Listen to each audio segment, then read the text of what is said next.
जय भीम, जय भारत, जय संविधान, जय मंडल, जय जोहार, जय जवान, जय किसान, भारतीय संविधान जिंदाबाद, भीम आर्मी जिंदाबाद, आजाद समाज पार्टी जिंदाबाद। प्यारे साथियों, आज का ये महत्वपूर्ण लाइव इसलिए कि आपसे कुछ बात हो जाए। तिथियों की, दिनों का महत्व है खुद में, तो महत्वपूर्ण दिन आपसे बात हो जाए। कल से नया साल शुरू होगा और पूरे साल का संकल्प होगा।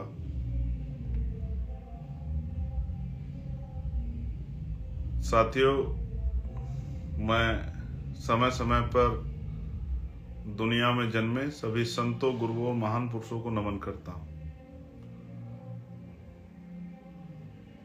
और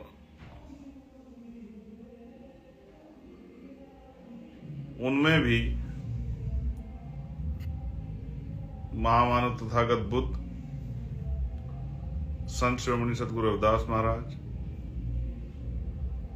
भगवान वाल्मीकि महाराज, गुरु नानक देव, संत कबीर, गुरु घासीदास, नारायणा गुरु, संत गाडगे जी महाराज, राष्ट्रपिता ज्योतिबा फूले, छत्रपति साहू जी महाराज, डॉक्टर बाबा साहब अम्बेडकर,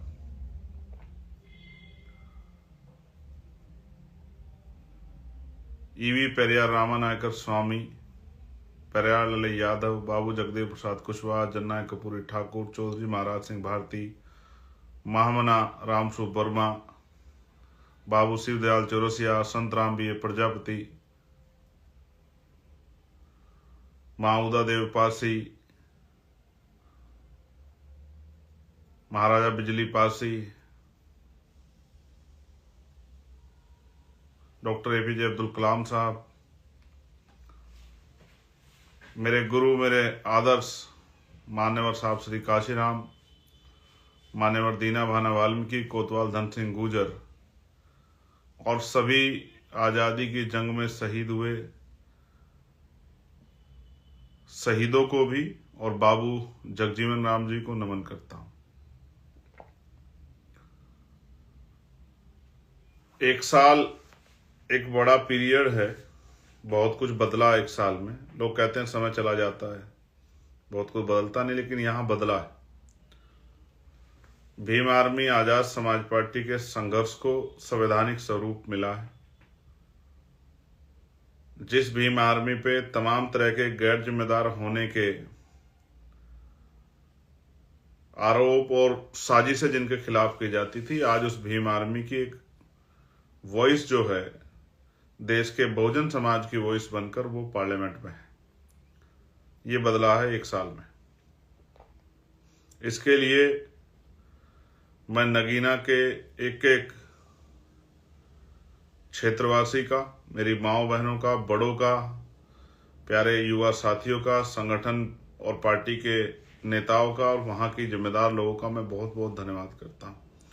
साथ साथ भीम आर्मी आजाद समाज पार्टी के साथियों का भी, उत्तर प्रदेश की टीम और देश भर के वो साथी जो प्रचार में, उन सब का भी धन्यवाद करता हूं। बहुत कुछ बदला है। अगर मैं इतिहास के तौर पे कहूं, इस एक साल में नहीं, लेकिन सैकड़ों ऐसे आंदोलन हैं जो भीम आर्मी और फिर आजाद समाज पार्टी ने सक्रिय रूप से किए हैं। सैकड़ों लोगों ने इस आंदोलन को यहां तक पहुंचाने के लिए जेलें काटी हैं, मुसीबतें सही, लाठियां खाई, गोली भी खाई। उनमें से एक मैं भी हूं जिसको ने इसी साल जून के महीने में गोली भी खाई। नहीं, लास्ट ईयर 2023 में जून में गोली भी खाई और बाकी हमले भी बहुत सारे तमाम तरह के सहे।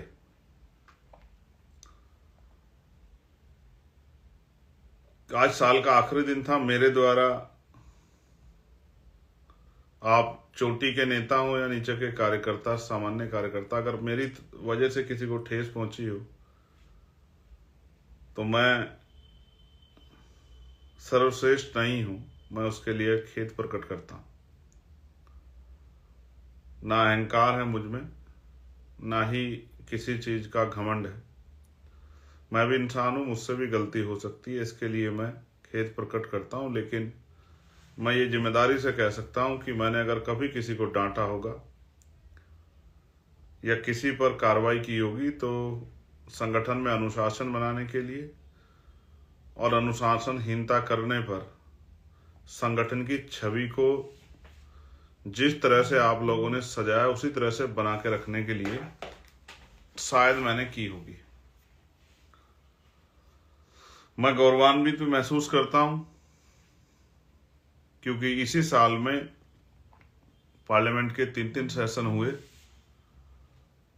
और बहुत सारे मुद्दों पर मैंने पार्लियामेंट में अपनी बात रखकर लोगों की समस्याओं का हल कराने का प्रयास किया और बहुत सारी समस्याओं का हल भी निकला है।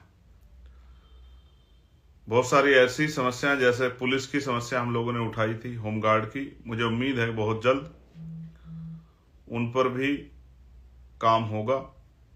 कुछ चीजें मैं आपको ओपनली नहीं बता सकता, कुछ चीजें पाइपलाइन में, चाहे उत्तराखंड के स्कॉलरशिप का मामला हो 2023-24 की, चाहे हमारे लोको पायलट साथियों की ड्यूटी का मामला हो,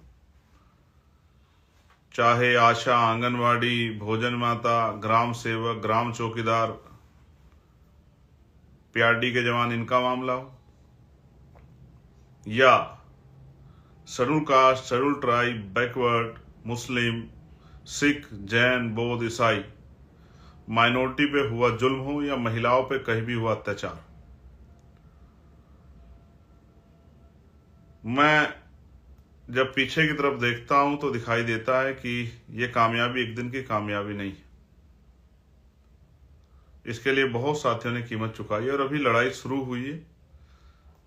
ये बहुत सारे अंधेरे में एक छोटा सा चिराग हमारे साथियों ने जलाया, जहां आरएसएस और भारतीय जनता पार्टी की सरकार जो संवैधानिक संस्थाओं को खत्म कर रही है, जो संविधान के में दिए मूल अधिकारों को जो है नष्ट कर रही है, जो देश को कमजोर कर रही है, उस सरकार के अंधेरे के सामने एक चिराग हमने कमजोर वर्गों की आवाज बना के जलाया है।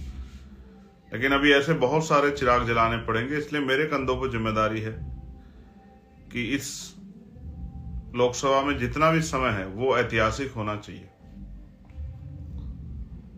मैं इस बार भी बहुत सारे मुद्दों पे, चाहे बीपीएड के बच्चों का मामला हो, चाहे बीटेक के बच्चों का मामला हो, चाहे बीटीसी के बच्चों का मामला हो, चाहे हमारे अन्य जो हैं किसानों के मामले हो, सब मामलों पे चर्चा करना चाहता था, उठाना चाहता था, लेकिन सेशन इस बार नहीं चला। लेकिन 2 पीड़ाएं जो मेरे मन में हैं, पहली ये कि इस देश के में जो एजुकेशन सिस्टम में जो रिफॉर्म हम लोग चाहते हैं, समान एजुकेशन पॉलिसी, जिसको मैं अपनी सभाओं में भी कहता हूं, मीडिया में भी कहता हूं, पार्लियामेंट में मैंने कहा,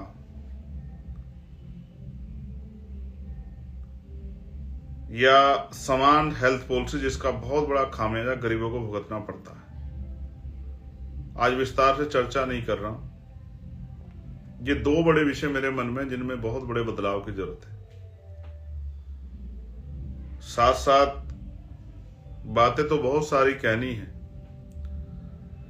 लेकिन अभी एक घटना घटी और उस पे बहुत चिंता हमारे साथियों ने जाहिर की।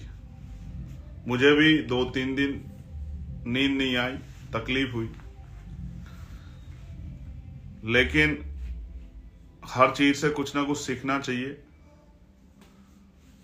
अगर कोई ये कहे कि भाजपा, आरएसएस के लोग बाबा साहब अम्बेडकर का बहुत सम्मान करेंगे या उनको करना चाहिए, तो मैं इस बात को सही नहीं मानता।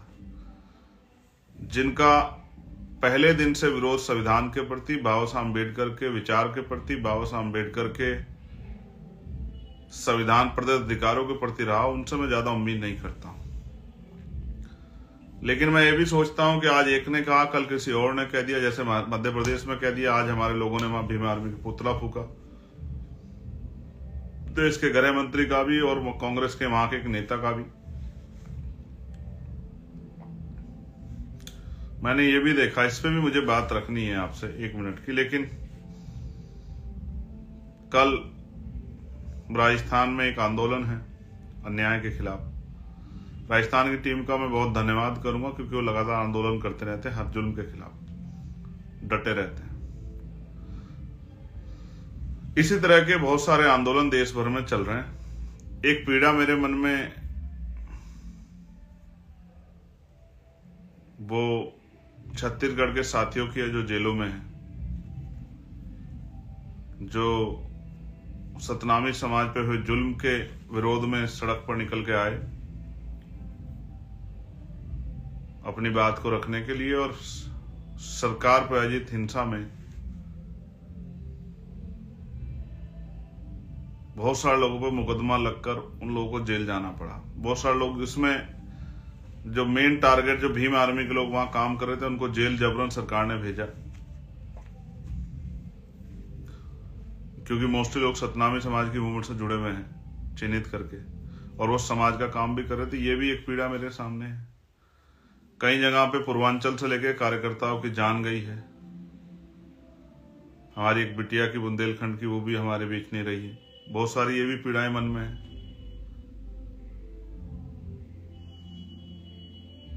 तमाम परेशानियां हैं मन में, लेकिन सॉल्यूशन क्या है परमानेंट? एज ए लीडर जब मैं सोचता हूं, मैं देखता हूं हमने दिल्ली में आंदोलन किए, बहुत सारे वो किए, फिर सोचता हूं कि एक दिन के आंदोलन के बाद क्या समस्या खत्म हुई? कभी कभी ऐसा लगता है सरकार हमारा टेम्परामेंट चेक कर रही हो। जैसे एक मैसेज आता था कि अगर ये मैसेज आपने इतने लोगों को फॉरवर्ड नहीं किया तो आपके साथ ये अनिष्ट हो जाएगा, आपके साथ ये तकलीफ हो जाएगी, तो इसको जल्दी जल्दी फॉरवर्ड कीजिए। कभी कभी लगता है कि अभी भी हम भावनात्मक राजनीति के आसपास ही हैं, और सामाजिक रूप से भी हम लोग कैडर के बाद भी तैयार नहीं हो पाए। हमारी भावनाएं भी तथाकथित धार्मिक लोगों की तरह बड़ी छुई मुई के पेड़ जैसी हो गई है। हम महापुरुषों को के मिशन को चलाने वाले हैं, उनको आगे बढ़ाने वाले हैं। कभी कबीर साहब की वाणियों को पढ़िए, किस तरह की कठोर आलोचना उन्होंने की। सतगुरु रविदास जी की, सतगुरु कबीर सतगुरु रविदास जी की उसको पढ़िए। गुरु नानक देव जी की वाणियों को पढ़िए, देख कितनी कठोर आलोचना की। मैं ये सोचता हूं कि हल क्या है? तो हल तो बाबा साहब बता के गए, अब उसी हल पे काम कर रहे हैं। Political power is the master की। राजनीतिक सत्ता वो चाबी है जो आपकी सारी परेशानियों का हल कर देगी। जिस कुर्सी पे बैठ के गृह मंत्री ने हमारे महापुरुषों का अपमान अहंकार में किया, या जिस तरह से वो संविधान की धज्जियां उड़ा रहे हैं, मैं आपको विश्वास दिलाता हूं और संकल्प करता हूं नए साल के आखिरी दिन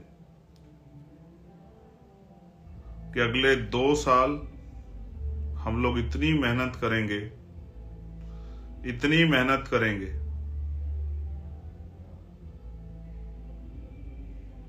और इन शक्तियों को जो आज पॉलिटिकल पावर की वजह से अहंकारी हो गई हैं, तानाशाही हो गई हैं, उनको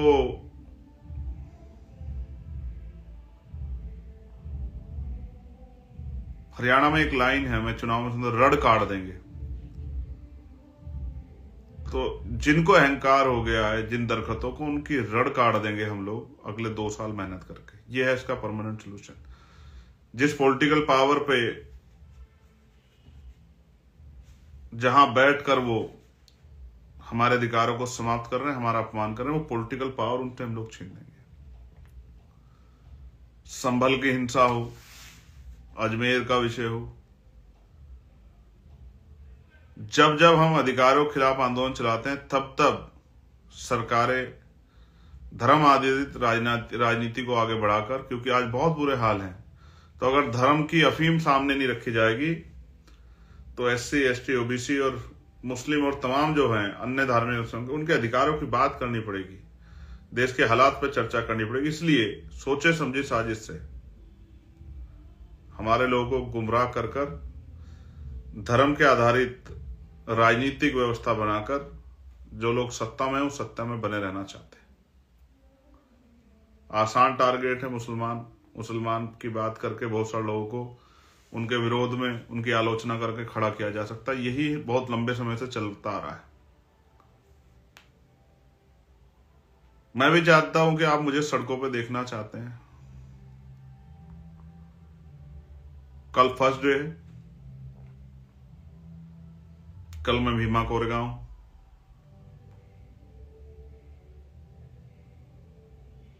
परभनी में हमारे लोग बाबा साहब अम्बेडकर और संविधान का अपमान के विषय में सड़क पर निकल कर आए थे, जिसमें पुलिस ने पीट के सोमनाथ सूर्यवंशी की हत्या कर दी। बहुत सारे लोग जेल में हैं। परसों मैं परभनी जाऊंगा उनसे मिलने। 3 तारीख को मैं बागपत के परिवारों को, जहां 2 घटना हुई है, जहां एक बच्चे ने यहाँ पार्लियामेंट के सामने घर से कह के आके चंद्रशेखर भाई के पास जा रहा हूं पार्लियामेंट में मदद लेने के लिए, और यहाँ के आत्मदाह कर लिया। उसके परिवार को न्याय दिलाने, उन दोनों परिवार को, एक परिवार जिसपे हमला हुआ जो प्लान कर गए, ऐसी जो मेरे पे खबर है। 4 तारीख में भाई नीरज पटेल जी की पिताजी जो अब इस दुनिया में नहीं रहे, उनसे मिलने के लिए, उनके परिवार का दुख बांटने के लिए उरे जा रहा हूं। 5 तारीख को दिल्ली में चुनाव को लेकर हमारे लीडर्स लोगों ने 2 कार्यक्रम रखे, उसमें रहूंगा। 6 तारीख को मीटिंग्स हैं। 7 और 8 तारीख को पंजाब रहूंगा। 9 तारीख को पार्लियामेंट्री कमेटी की मीटिंग है, और 11 में 10 के काम निपटा के 11 में पिताजी की, मेरे लिए कठिन दिन होता जब मेरे पिताजी मुझे छोड़कर गए थे। एक बेटे के लिए पिता हीरो होते हैं, तो उनकी पुण्यतिथि में परिनिर्वाण दिवस पे उनके उसमें शामिल होऊंगा। फिर अपने लोकसभा क्षेत्र में लगातार कार्य करूंगा, वहां की समस्याओं को दूर करने के लिए, उनकी परेशानियों का हल करने के लिए वहां रहूंगा। ये मैंने आपको इसलिए बताया कि मैं हमेशा सड़क पे ही रहना चाहता हूं।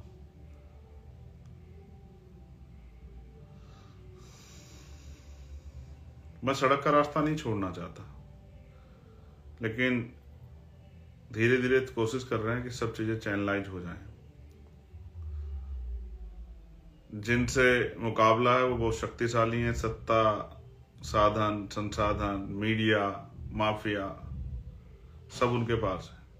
सिर्फ बोल के उनका मुकाबला नहीं हो सकता, उनके खिलाफ प्रिपरेशन करनी पड़ेगी, अपनी शक्ति बढ़ानी पड़ेगी। यहां मैं भीम आर्मी के साथियों से भी कहना चाहता हूं कि पाठशालाएं उनकी कम खुल रही हैं, तो वो अगर सच में मुझसे प्यार करते हैं तो अपने गांव में पाठशाला जरूर शुरू करें नए वर्ष पर। मैं अध्यक्ष जी से भी अपील करूंगा इस यहाँ के लाइव के माध्यम से, और देश भर में भीम आर्मी आजाद समाज पार्टी के एक कार्यकर्ता के लिए और आम जनमानस के लिए मैं मंगल कामनाएं करता हूं कि महापुरुषों का आशीर्वाद उन पर बना रहे, उनके परिवार पर स्वस्थ रहें और दीर्घायु हों, उनके लिए उनका मंगल हो। मैं सिर्फ प्रार्थना ही नहीं कर रहा, लेकिन इसको धरातल पे लाने के लिए जो शक्ति की जरूरत है, जो पॉलिसी यहाँ से बनती है, उसके लिए भी हम लोग काम कर रहे हैं। मैं अपने हर एक साथी से कहना चाहता हूँ, कमर कस ले और आइए मेरे साथ हाथ बढ़ा के संकल्प लीजिए। अगर अपने महापुरुषों के अपमान का बदला लेना चाहते हैं तो मेरे साथ संकल्प कीजिए कि हम जब तक इस तानाशाही सत्ता को उखाड़ के नहीं फेंकेंगे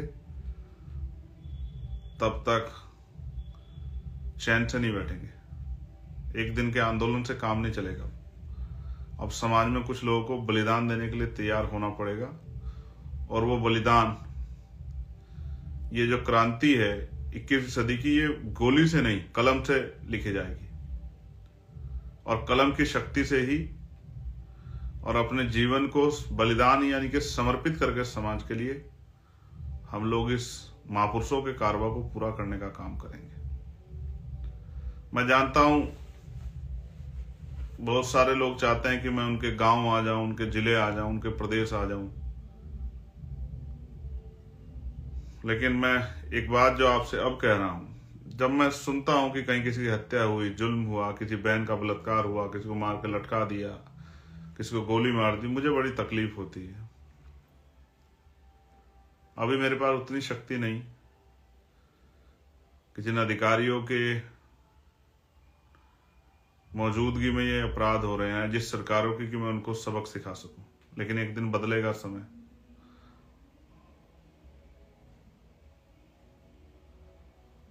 एक दिन समय बदलेगा। पुरानी पेंशन का मामला हो, प्रमोशन में रिजर्वेशन का मामला हो, निजी क्षेत्रों में आरक्षण का मामला हो, बहुत कुछ तैयारी की है हमने। थोड़ा सा समय दीजिए, आपको देखकर अच्छा लगेगा कि हम सिर्फ हवाई बातें नहीं कर रहे हैं, हम संकल्पित होकर महापुरुषों के मिशन पे, जमीन पे काम कर रहे हैं।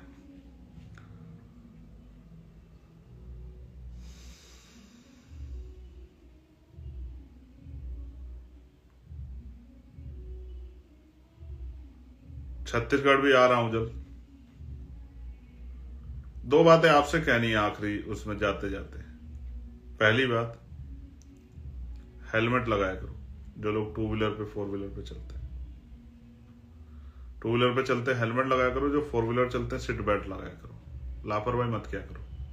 घर में माँ, बहन, पत्नी, बेटा, बेटी, पिता इंतजार करते हैं। नौजवानों को कह रहा हूं, शराब पी के गाड़ी मत चलाया करो। ये सबको कह रहा हूं, चाहे 2 पहियों के या 4 पहियों। जीवन बहुत जरूरी है। एक चीज से बड़ा परेशान हूं,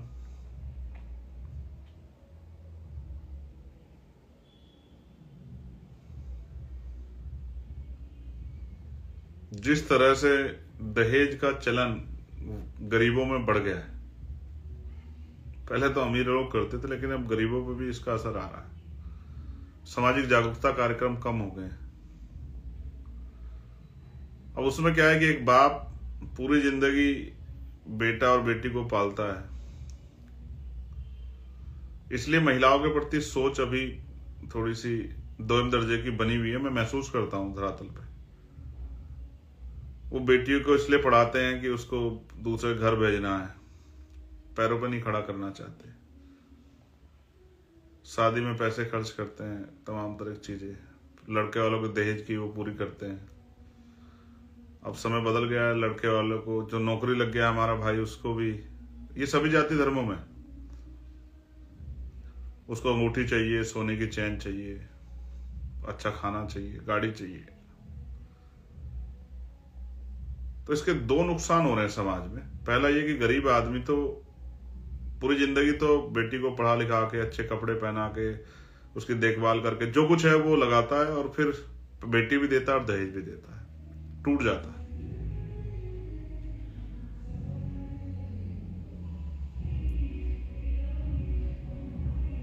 दूसरा, अमीर अमीर में शादी कर रहा है। भाई जो कामयाब हो गया वो कामयाब परिवार से कामयाब बेटी के साथ शादी कर रहा है, तो गरीब जिसको नीचे से उठा के हमें समाज बन के बराबर में लाना था, वो नहीं बन पा रहा है। अब वो पीछे ही रह जा रहा है। गरीब गरीबों में तक सीमित रह गया और अमीर अमीरों तक सीमित रह गया, समाज में जो वर्ग है। तो जो समाज का गरीब तबका जिसको हाथ पकड़ के ऊपर उठाना था उस परिवार को, कि वो भी उनके पास भी इस परिवार गाइडेंस आए, वो भी चीजों को समझे, उन तक भी चीजें पहुंचे, वो खत्म हो गया। कभी सोच के देखना तो महसूस होगा, परिवार में रिश्ते बहुत खत्म हो गए।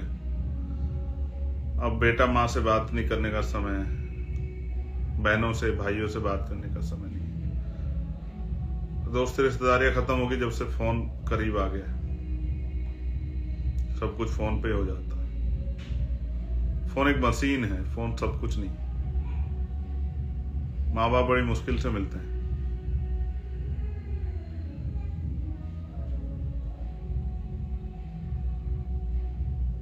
मैं आपसे कहूंगा, एक बार चले जाते हैं वापस नहीं आते, अपने माँ बाप की रिस्पेक्ट करना सीखो। मैं आपको दिखाना चाहता था, मुझसे अभी दूर है, मैंने कैप लगाई थी आज अपने पिताजी की, जो उनके मरते वक्त उनके सर पे थी।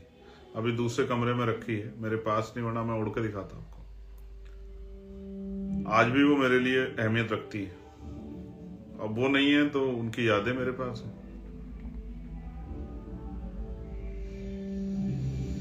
मैं उसको पहन के अपने आप को राजा जैसा महसूस करता हूं, क्योंकि मेरे पिता की है।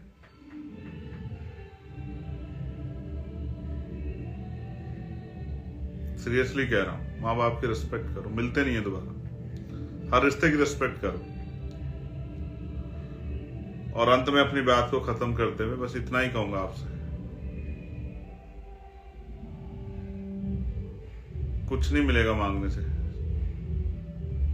ताकत पैदा करो। चिंता होती क्या आने वाले समय में किसी SC ST OBC के बच्चे को नौकरी मिलेगी सरकार? कहां से मिलेगी? जब सरकारी डिपार्टमेंट ही नहीं होंगे, सरकारी जॉब ही नहीं होगी, कहां से मिलेगी?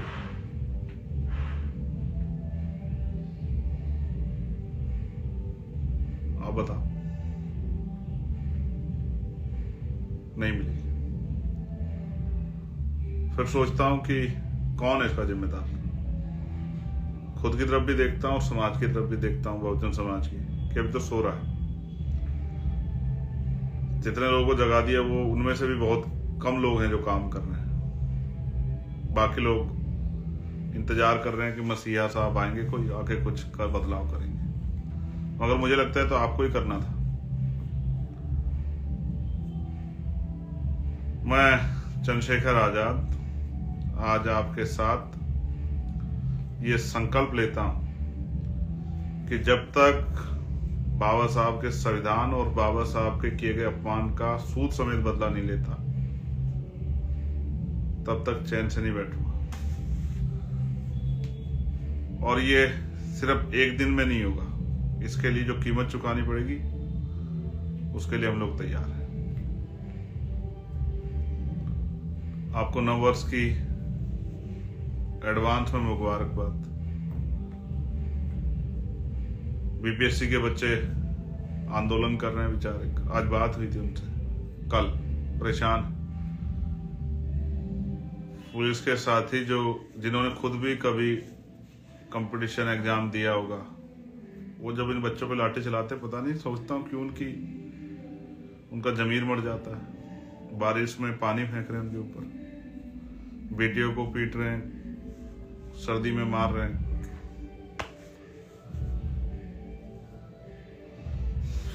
चलिए, संघर्ष तो जारी रखना है, आप और हम मिलके। मैं भीम आर्मी को स्पेशल कहना चाहता हूं, आजाद समाज पार्टी भीम आर्मी को, किसी की चिंता नहीं करनी कौन क्या कहता है, बस ये तय करना है कि हम क्या कर रहे हैं, क्योंकि बात लड़ाई कहने से नहीं, लड़ाई करने से जीती जाएगी। जय भीम, जय भारत, जय संविधान, जय मंडल, जय जोहार, जय लोकतंत्र, जय विज्ञान। होती है मुलाकात कल भीमा कोरेगांव। आप सबके लिए मंगल कामनाएं। आपका प्यारा भाई चंद्रशेखर आजाद।